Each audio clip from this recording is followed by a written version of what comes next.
Phillies got back in the win column on Tuesday with an 8-3 win against the Toronto Blue Jays, thanks in large part to the recent whipping boy, Trea Turner. Because the Phillies did something that no team in Major League Baseball has done this season, and it was they found themselves in a bit of a losing streak. And they went from the best team in baseball to one of, in a lot of fans' minds, the worst. I kid half-heartedly, and I've often said that sports radio needs something to talk about. We don't have the luxury of walking into the studio and saying, well, we got 4 hours to kill, but I don't know. Let's just not. Let's just run some interviews.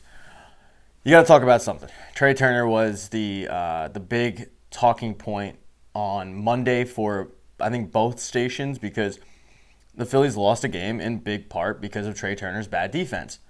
I can't make this more clear.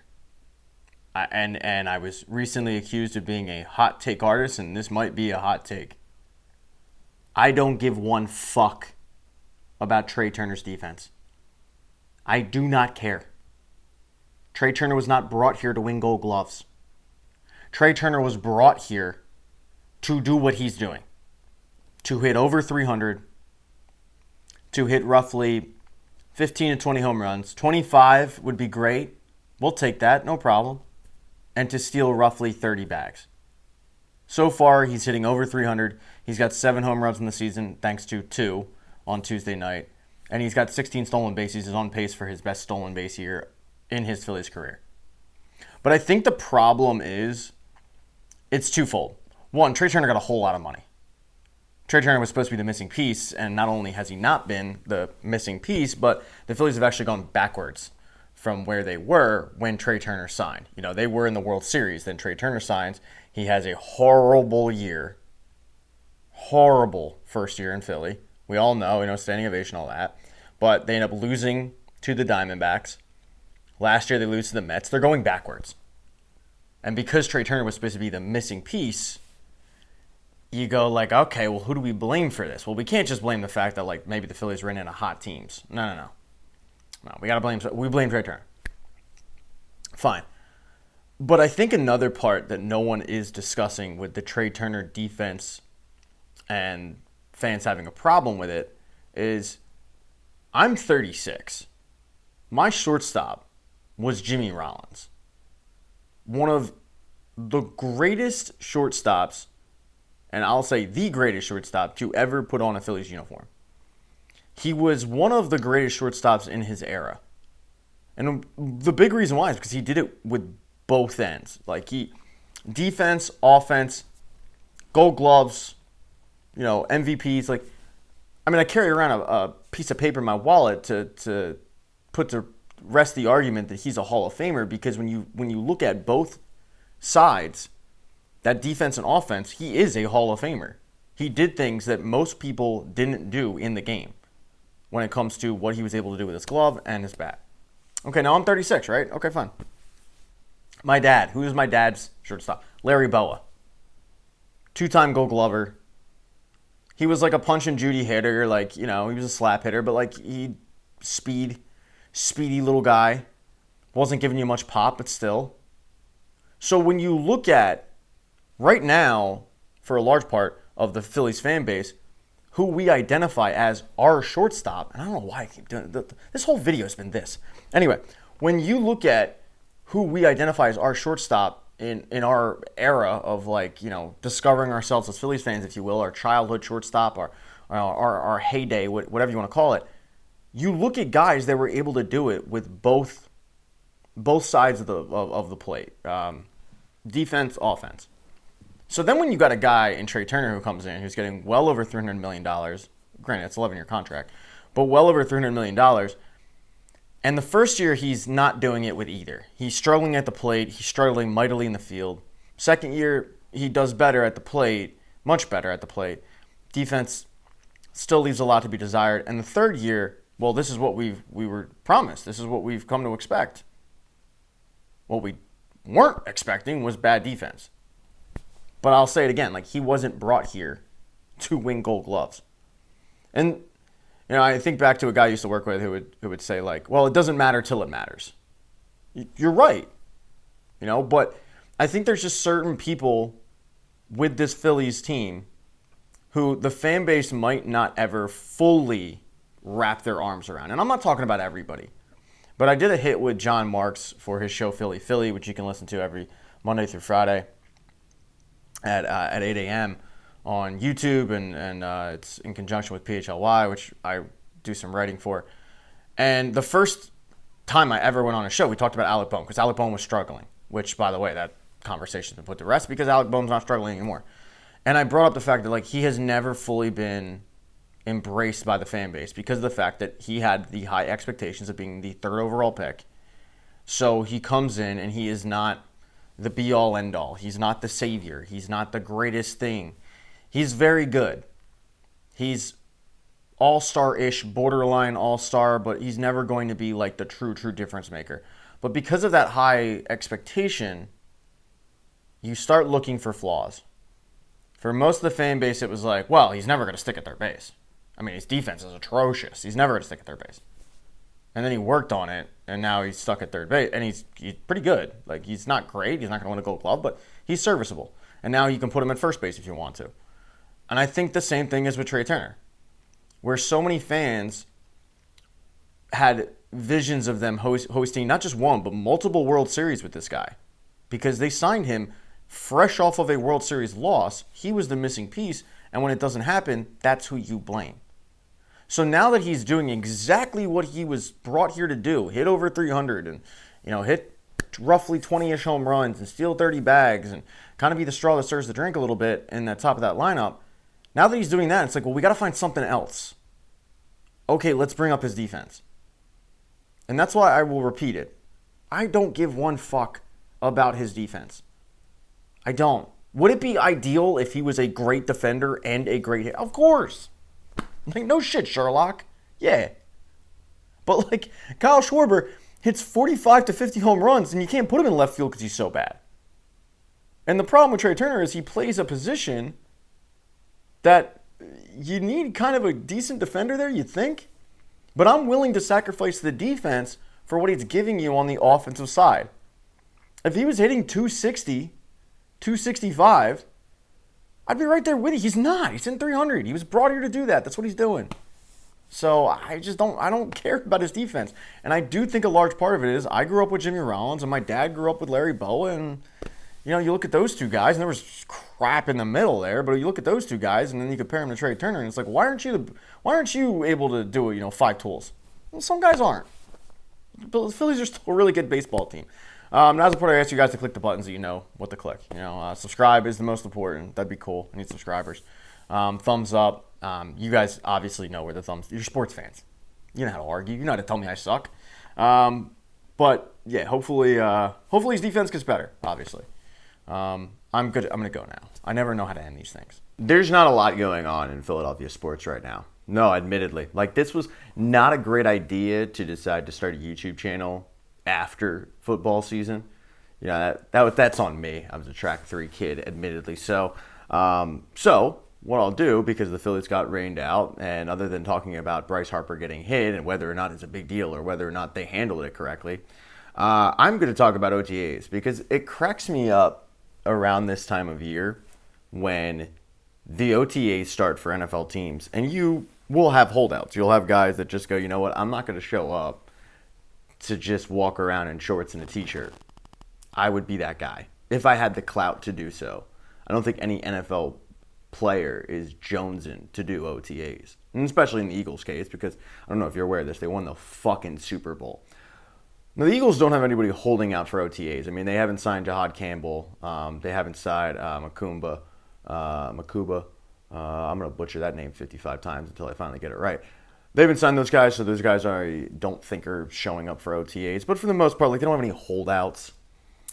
But one of the holdouts for OTAs is Hassan Reddick, who signed a 1-year deal with Tampa Bay. Obviously, Hassan Reddick was looking for a new contract with the Eagles, didn't get it, got traded to the Jets, held out until, week 14, it seemed like, and finally got in the field, and thus will end up fetching the Eagles a 3rd-round pick.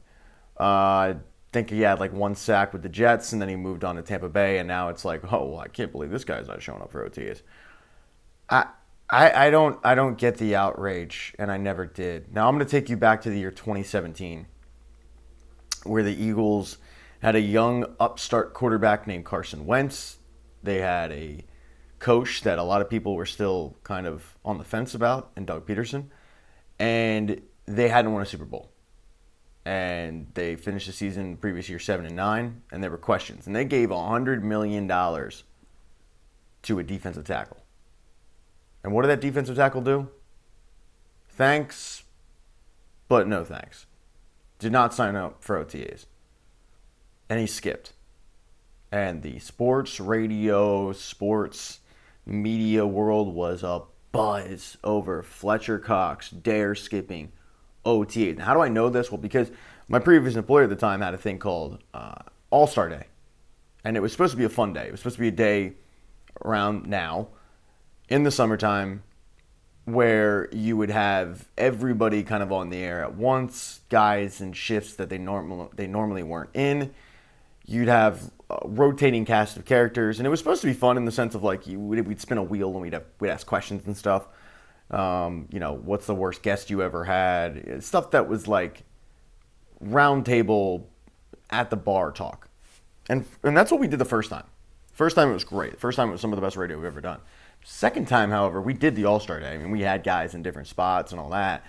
But we decided to do, we're going to do more sports stuff, because it's sports radio and we're men. Problem is there was nothing to talk about. So for 12 hours, it didn't matter who was in and who was out. The topic of conversation was, is it okay for Fletcher Cox to skip OTAs? And I remember being there at the time. I was working in promotions, dumbfounded that this is what we were doing. That we were making a big deal out of a defensive tackle skipping OTAs because he got paid, and what kind of message is that sending? And that's usually the thought with NFL fans is like, well, he's supposed to be a leader, and this is the message he's sending. He wants a new contract, and he's holding out. That doesn't send a good message. Who gives a fuck? Honestly, you know why? Because that year, I don't know if you remember this, the Eagles won the fucking Super Bowl. And fast forward from May to February when the Eagles did hoist their first Lombardi trophy and Fletcher Cox was up there hoisting the Lombardi trophy, nobody was sitting there going, no, but wait, he doesn't deserve it. He skipped OTAs. Yeah, he skipped. Remember that? Remember he skipped OTAs? Obviously the leadership took a hit. Look, they only won by 8 points. It is the biggest myth in all of the NFL. And the only reason that it's ever a storyline is because it happens in May and there's not a lot to talk about. If skipping OTAs happened in October, and I understand, it couldn't, okay? But, walk with me for a second. If the NFL season had started in December and skipping OTAs happened in October, and you had the NBA and the NHL and playoff baseball going on, it would be an afterthought.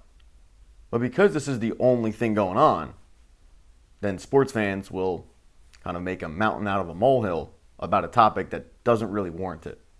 Because if Hassan Reddick goes out there and has 15 sacks or 17 sacks, which he's very capable of doing, we all know that, no one's going to go, yeah, I don't know about giving him a contract, though. He skipped OTAs. The horror. He skipped OTAs? Oh my God, no. Because he can get to the quarterback. Now, he hasn't done that in over a year. And I think if he would have actually played for the Jets, if he wouldn't have held out for the new contract, which he didn't end up getting, it was restructured and all that, but I think he would have had, a typical Hassan Reddick year. And I expect him to have a Hassan Reddick year for the Jets. But it just cracks me up. It's one of those, stupid talking points that when you really sit back and think about it, doesn't matter at all. Not one bit. This doesn't really also have anything to do with the topic that I placed, and I thought about doing a whole video on this. The Braves bullpen coach, Eddie, God, forget his last name, Eddie Perez, might be the softest human being in sports.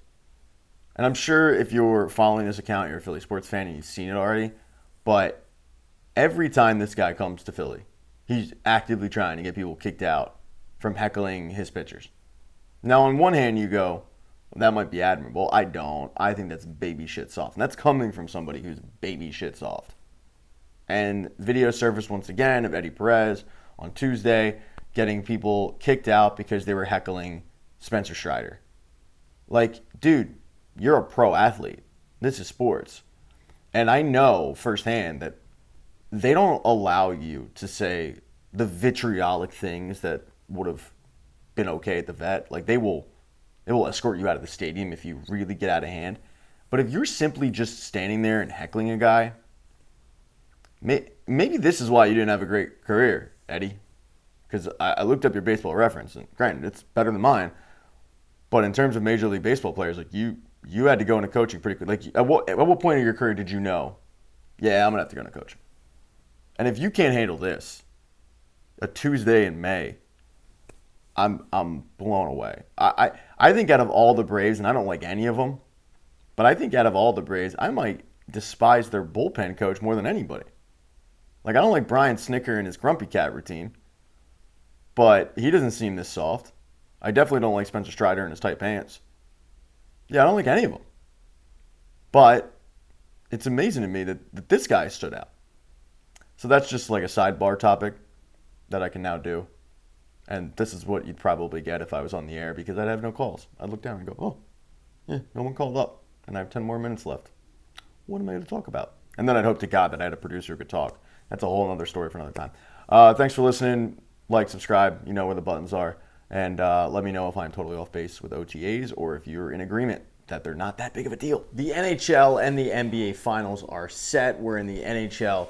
You have a rematch of last year's Stanley Cup. You've got the Edmonton Oilers going up against the Florida Panthers, while in the NBA, you have the Indiana Pacers going up against the Oklahoma City Thunder. And here is who I'm cheering for in both leagues. So in the NHL, I'm going to go with the Edmonton Oilers, and it is strictly a financial reason.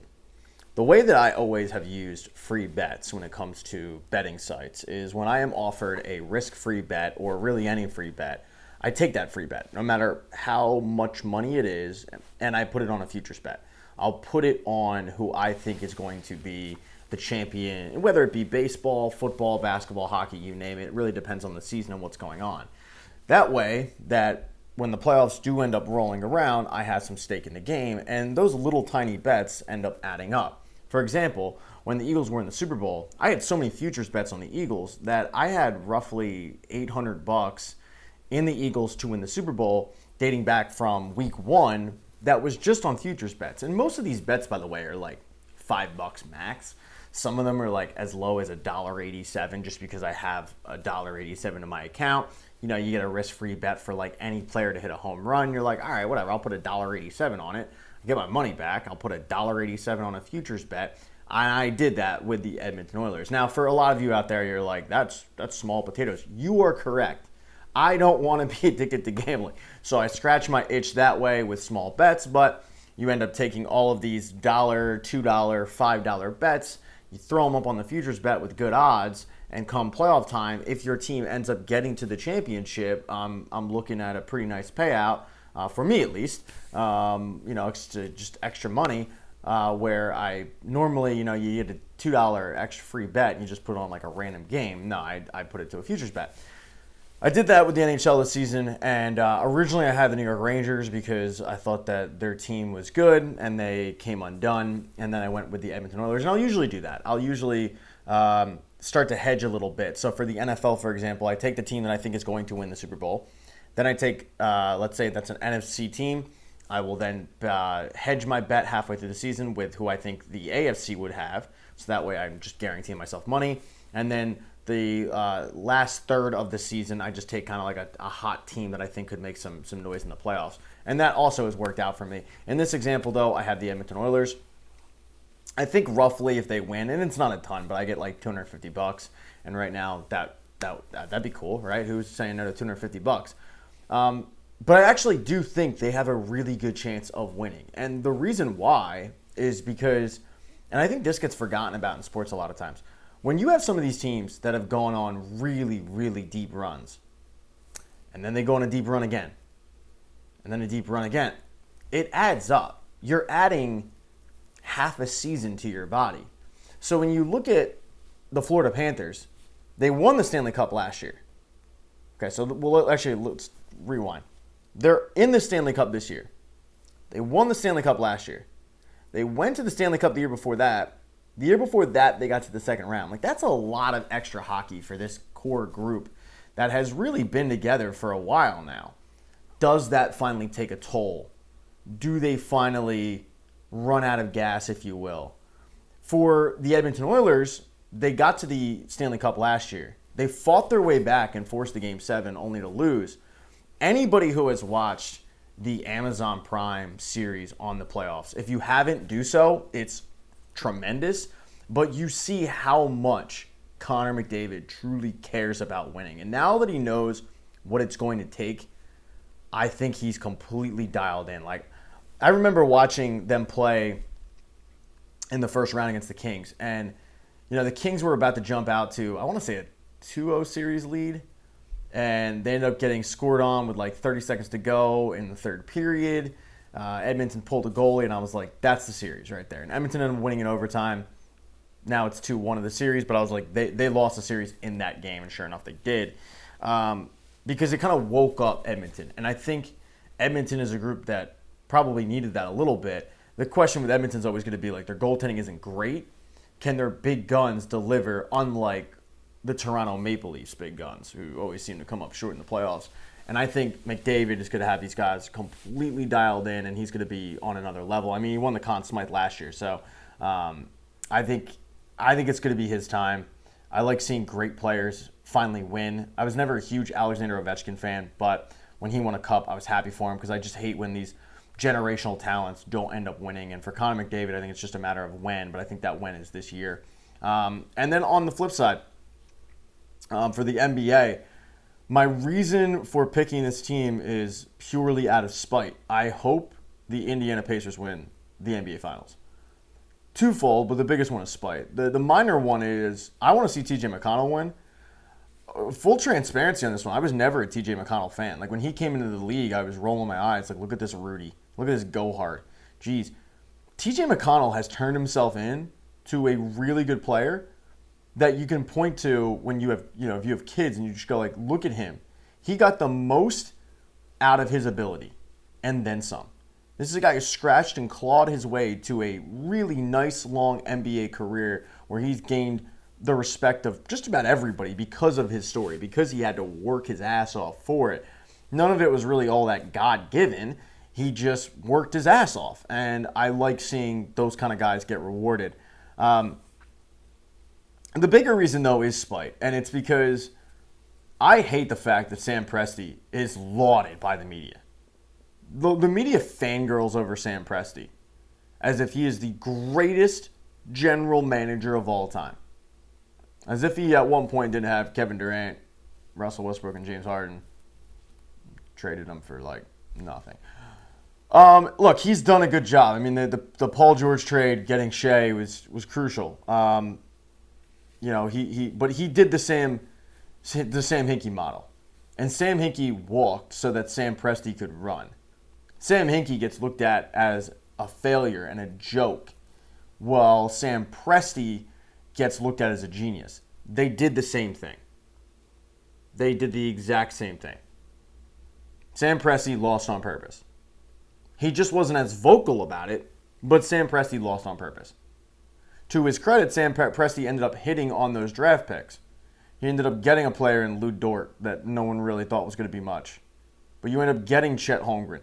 Whereas Sam Hinkie, it wasn't so much the case. Yeah, you get Joel Embiid, but then you also take Jahlil Okafor because you had no bedside manner because Kristaps Porzingis didn't want to come to your team so badly he was faking throwing up to get out of a workout. That's not a good look. You do wonder if Sam Hinkie had more time with the organization, if he wasn't forced out by the NBA, would the Sixers be in a similar situation? I don't know. I don't think Sam Hinkie was going to continue to asset collect, but it makes you wonder. And as a Hinkieite, as a guy that trusted the process, as a guy that did always appreciate his forward-thinking logic with, like, this is really simple. We need good players. How do you get good players to draft? I'm going to compile a really bad team. Hope to God those players end up panning out. I wanted more justice for Sam Hinkie. And to see Sam Presti take his model, do the same thing, and get the credit for it. That pisses me off. If you're upset about that, then so be it. Hit thumbs down for that. All right, you guys know where the buttons are. The thumbs down button, as I just alluded to, the thumbs up button, subscribe button. It'd be cool if you hit that. If you don't, whatever. Who are you guys cheering for out there? So once again, you have the Panthers versus the Edmonton Oilers, and you've got the Pacers versus the Oklahoma City Thunder. You can also hit thumbs down because I feel like I just had a mini stroke and I forgot who was actually playing in these games. Thank you for watching. Okay, so it came to my attention when I was doing a hit for the John Mark Show, Philly, which you can watch on YouTube Monday through Friday, starting at 8 a.m. Very good program. But I was doing my weekly hit there, and I did it on Friday, and he let me know that I was ripped apart for my Andrew Painter take. And if you're forgetting about my Andrew Painter take, I will put a tab in the upper corner somewhere. But essentially, it's the fact that the Phillies have babied this kid. They've coddled him. It's almost 23 months since he had surgery. Let's go. And John told me that I was, I guess The Good Fight wrote an article saying that I was a hot take artist. I was just throwing hot takes out there left and right. So let me just clear up the record for that. Every dumb statement that I have ever made, whether it be on this channel or on the air, I have 100% believed in the time. Because I hate hot take artists. I think Elliott Short-Parks is an embarrassment to our industry. I think Spike Eskin doing the first take model of you take a side, I take a side, let's debate. I think that's embarrassing. I think we all know who the hot take guys are in the city. And they're the worst. They're the kind that are like, oh yeah, okay, well, Jason Kelce was really good, but Cam Jurgens is going to be better. And you're like, it's like that kind of hot take where maybe there's a world where that happens, but you're talking about a former. I digress. So I loathe hot take artists. And if you ever disagree with what I say, just know I believe it. I'm clearly not doing it for clicks, and I'm not getting a lot because I just started the channel a month ago. But I think that's one of the problems with society is anytime somebody says something that goes against the grain, immediately it's like, oh, it's a hot take. And it's not always the case. I think the Phillies are in a really, really good situation where because they are the best team in baseball, or they have the second best record, I mean, they have a game in hand. And I'm recording this before Friday's game. But because they have the best record in baseball, or they're one of the best teams in baseball, you have a sect of the fan base that does not want to hear any criticism from them. No criticism about the Philadelphia Phillies will be tolerated because they are really good. So they don't want to hear the fact that the bullpen's meh. They don't want to hear the fact that the left field position is still, after years, giant question mark. And they certainly don't want to hear about the organization's handling of a 23-year-old top prospect because they feel like you're nitpicking. And in a way, yeah, I am. It's like, in a way, you're kind of looking for web toes on Margot Robbie. But on the other hand, it does piss me off. It does annoy me. So when you've got a team that's that good, nobody wants to hear criticism. They hear criticism. It's like, oh, it's a hot take. It's a hot take. No, it's not. Let me clarify for the record my Andrew Painter take. I guess I didn't do it well the first time, which led to this article that I didn't even know existed because I've muted all notifications on Twitter. Let me tell you, folks, ignorance is bliss. It's great. I'm not dealing with, baseball podcasts that just want to, spew hate my way. It's awesome.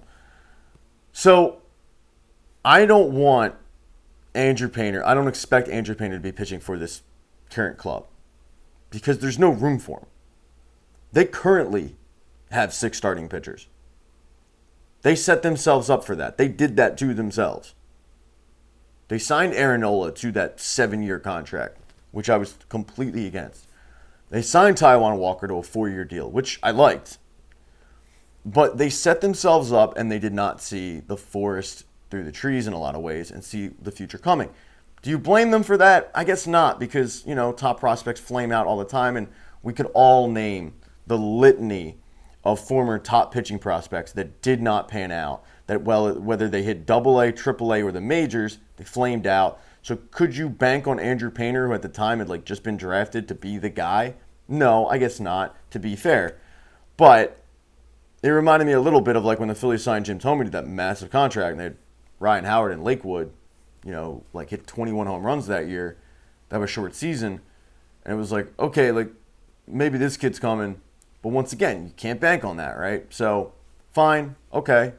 But the Phillies did put themselves in the position, and now they have an embarrassment of riches. I'm not saying the Spencer Strider comment about the fact that Spencer Strider had Tommy John surgery 13 months ago, whatever it was. He's back. I'm not saying that because I expect Andrew Painter to be pitching with this major league club. I don't. And I've said that time and time again, that I don't think Andrew Painter, when push comes to shove, when the games matter most, i.e. October, I think he would have already been shut down. That's my problem. It's not that he's not pitching in Philly. I'm not clamoring to see Andrew Painter in a Phillies uniform.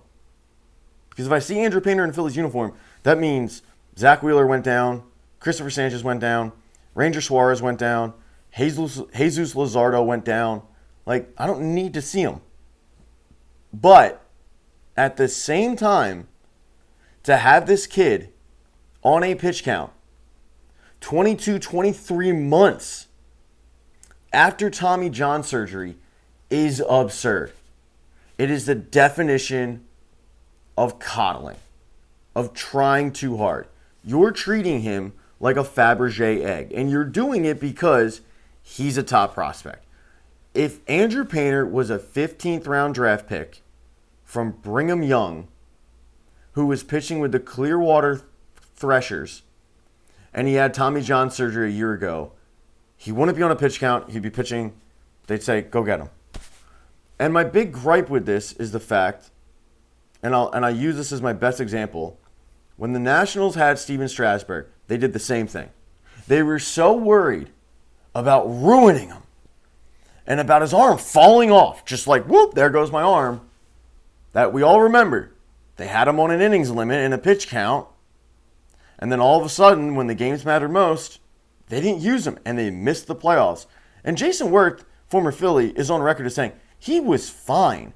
He was throwing every day. He could pitch. We just weren't doing it because we were treating him like a Fabergé egg, and the Phillies are doing the same thing with Andrew Painter.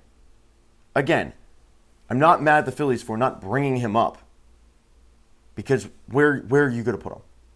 You're not going to pitch him out of the bullpen. He's a starting pitcher.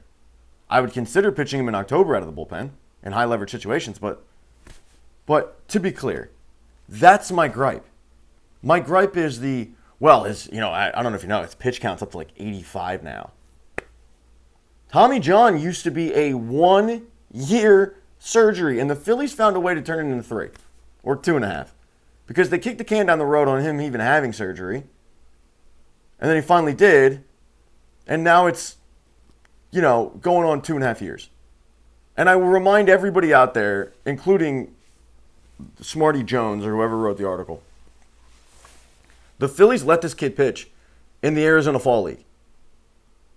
In October, November, when they host the Arizona Fall League, he was fine to pitch then. Fast forward to March, to spring training, the Phillies went, no. Back up. He's not pitching in spring training. And then he starts pitching in the minors, and he's at a 35-pitch pitch count. Make it make sense. They are so worried about messing this up that they're messing it up. Just treat him like everybody else. He's fine. Let him pitch. No pitch count. Don't pull him after 4 innings because he hit 85 pitches. Let him go another one. Let him pitch. Let him be great. That's my issue. Thank you for coming to my TED Talk. You can hit the button to subscribe. That would be cool. Like, dislike, argue with a wall for all I care. You're not changing my opinion on it. I'm sorry. I'm always going to think that this is the definition of babying a kid because we're going on 2 full years after he had the surgery and he's still on a pitch count. So, yeah, that's where I stand. But hey, go Phillies.